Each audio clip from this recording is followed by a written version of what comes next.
If we step back from national polling, which has bounced between Kamala Harris +1 and Kamala Harris +2, with some anecdotal outlier polls of Kamala Harris +4, which we will see if those become the norm over the next 7 to 10 days. If we step back from that and we say, okay, let's do the analysis differently.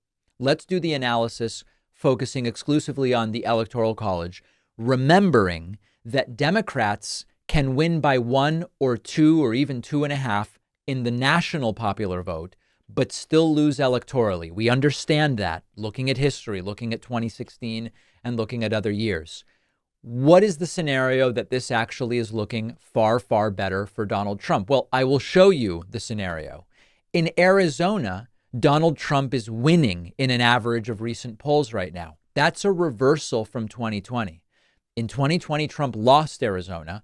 In current polling, Trump is winning. Now, admittedly, only one of these polls is from after the debate. And the only post-debate poll is a Republican-leaning poll.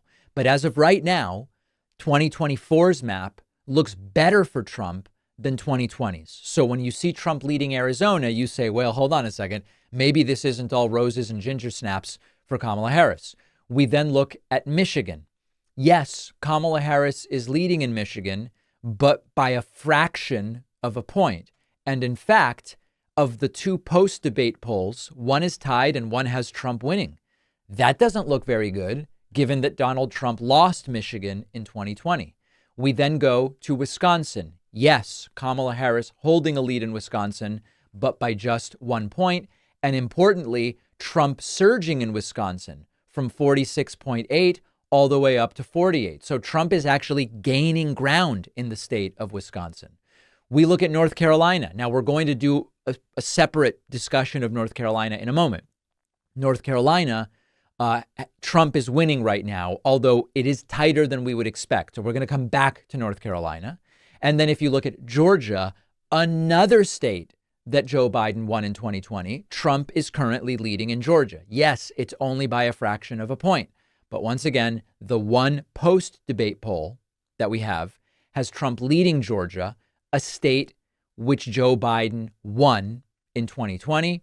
And then we have Pennsylvania, another state that was won by Joe Biden in 2020, in which Donald Trump is currently leading. Now, we have two post-debate polls from Pennsylvania, Harris leading one, Trump leading one. But on average, the way these calculations are weighted, Donald Trump is currently winning Arizona. So if we start with Pennsylvania, if we start with the 2020 map and we flip Pennsylvania to what today's polling says, and we flip Georgia to what today's polling says, and we flip Arizona to what today's polling says, Donald Trump becomes the next president of the United States. This is just looking at today's polls. So while it is absolutely exciting and titillating to see Kamala Harris +6 in the morning consult poll and to see a lot of the different scenarios that are being laid out, if I take all emotion out of it and just say, let's look at the average of polls, Trump's winning Pennsylvania, Trump's winning Georgia, Trump's winning Arizona, that's 281 electoral votes for Donald Trump, and it is a win for Trump in the Electoral College.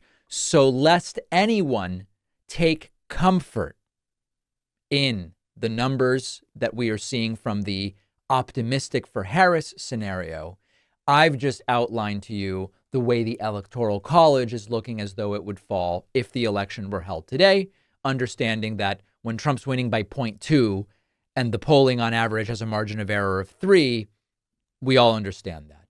So now, having outlined the rosy scenario for Kamala Harris and having outlined the rosy scenario for Donald Trump, I want to focus in on North Carolina.